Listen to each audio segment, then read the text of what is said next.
RCA for about 6 years, but the interesting thing is that, like I said, I went through that series, but in the 28 years, even though my business cards kept changing company names, I had the same phone number. Oh, for real? Which was kind of odd. I worked for 4 different companies, but the same phone number and essentially the same desk. Different world. So at RCA, you had to how many years did you have to work there to retire? I worked there 28 years, but the total work experience from the time I graduated from college was 40. I graduated from college when I was 22, retired when I was 63. The other guys that are involved with this program, I know some of them within 40 or 50 years. I know one guy that I was working with was actually within 50 years when I retired, and I think he was still there. So some people stayed a long time. The economy, though, you had ups and downs in the employment more recently, so it's much harder to do that now, or to stay with one company. Did you remember what you did for fun?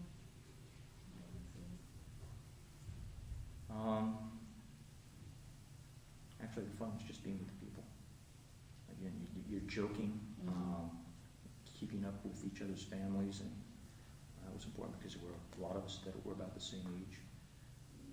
In fact, it was funny because there were 2 guys that were hired the same day I was, and in '79 when you were hired, the chief engineer put out what they called a green sheet, and it had the individuals' names and a little bit of their history and where they were coming, and a little note at the bottom, "We're glad you're joining RCA." When I retired, I was still working with those 2 guys on a daily basis, and I thought that was interesting because I don't think that could be true anymore.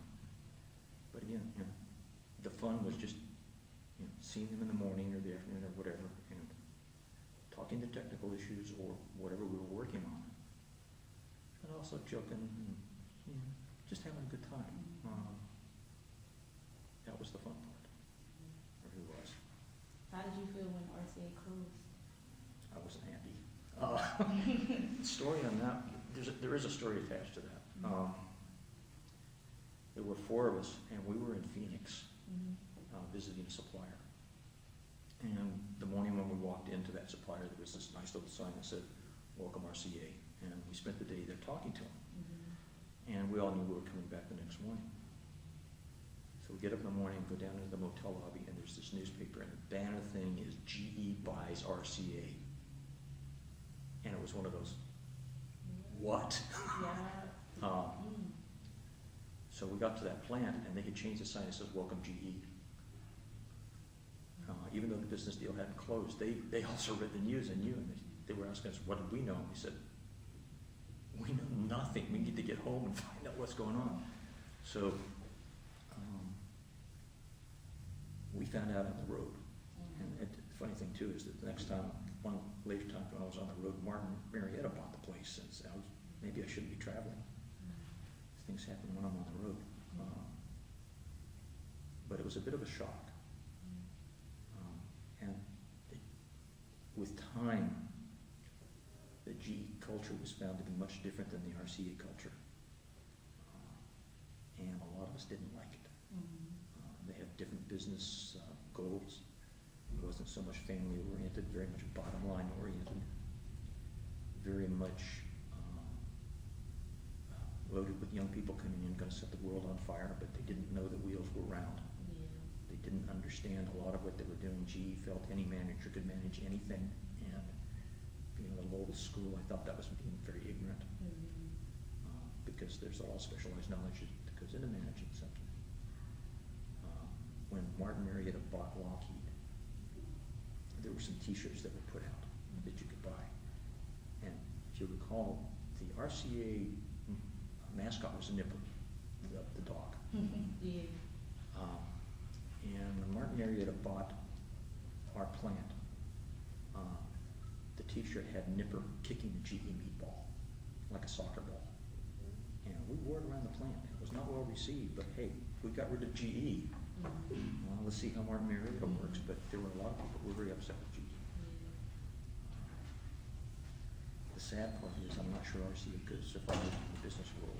And GE brought us kicking and screaming into the modern world.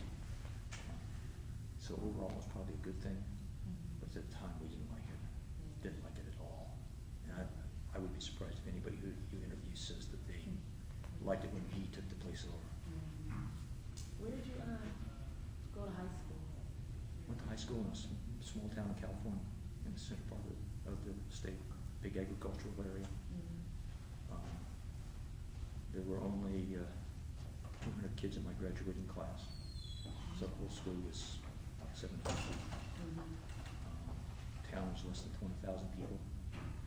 It was a nice place to grow up, very, very low key. Did you meet your wife there? Actually, no. I didn't meet her until I had been on the East Coast for about 7 or 8 years. And the personal thing is, her aunt married my uncle. Yes, my father's, her sister's sister, or her mother's sister married my father's brother. Oh, wow. And so we met one Thanksgiving, and oh, it was kind of cool. Things progressed, and so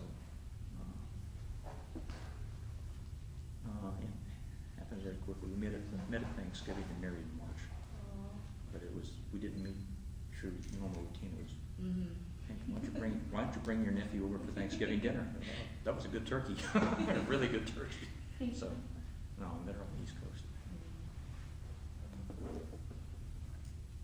What did you enjoy about working at RCA? Well, like I said earlier, I enjoyed the people very much. And I enjoyed the technical challenge. What we were doing was very state-of-the-art at the time, high-tech. Did a lot of things that no other equipment could do.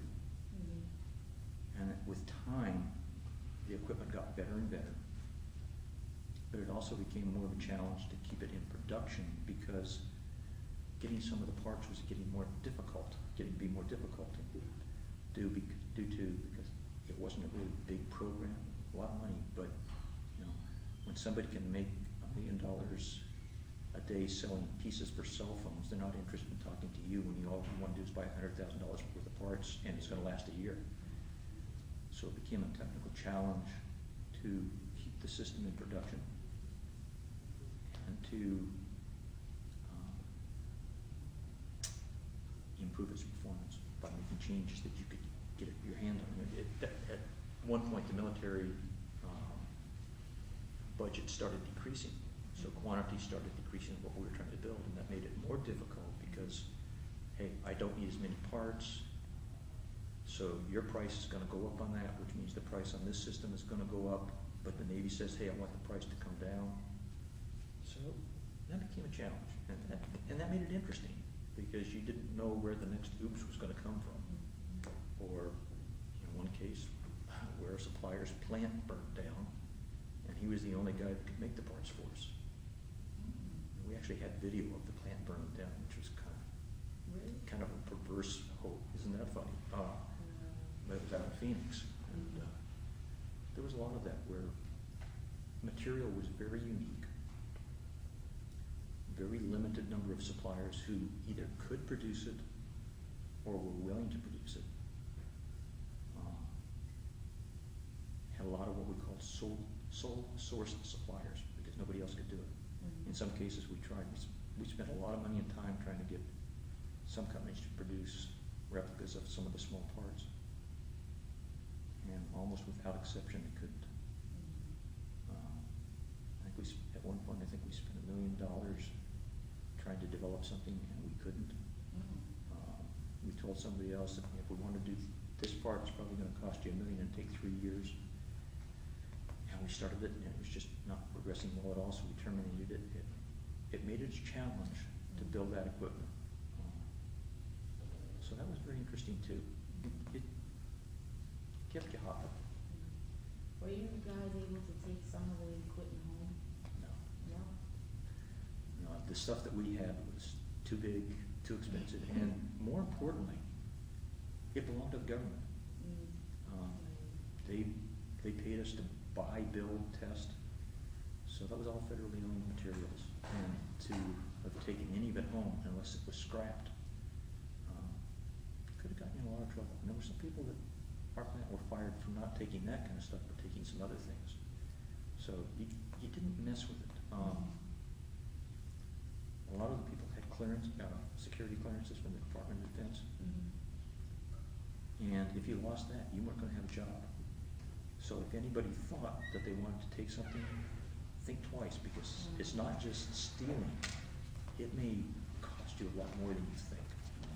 So there was none of that, which is a shame, because some of it would have been kind of cool to hang on to, even the scrap pieces, because it would have brought back memories. But I didn't see any of that. Better not mess with the feds.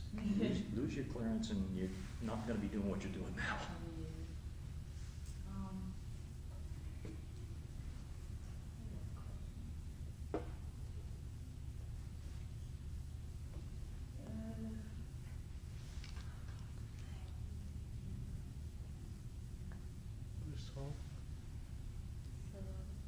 As when I was growing up, maybe childhood. So maybe. how was your childhood? Like I said, I grew up in a small town, California. Actually, it was called Merced, which is a Spanish name for mercy. Big agricultural area. Most of the kids that I grew up with, probably half of them stayed around town. The other group went to college and then took off for the four corners of the earth. It was a pretty mixed class in terms of ethnicity. Yeah. We had people end up in the State Department, we had people end up being engineers, we had lawyers, we had doctors, we had pharmacists, teachers. So the demographics of the school were pretty broad spectrum. It was a small town. You know, if you were doing something wrong and mom and dad didn't see it, one of the neighbors did, and you heard about it. Those kind of things. It was a very, very small town environment, and I think that was good because it made most of us grow up with a reasonable set of values of what was important and what wasn't. And the really important thing was family. Did you guys grow up with like phonograms and stuff? My home was the last one in the neighborhood to get a television. Yeah, it was a black and white, and it was big and it was bulky, and we didn't watch it once. And it had a little small screen? Yeah. I grew up with the radio.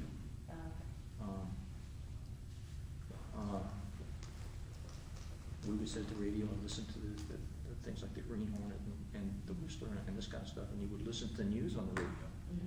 I have very clear recollections of listening to the first Eisenhower-Stevenson presidential election and telling my father, who was a diehard Democrat, that Eisenhower was going to win.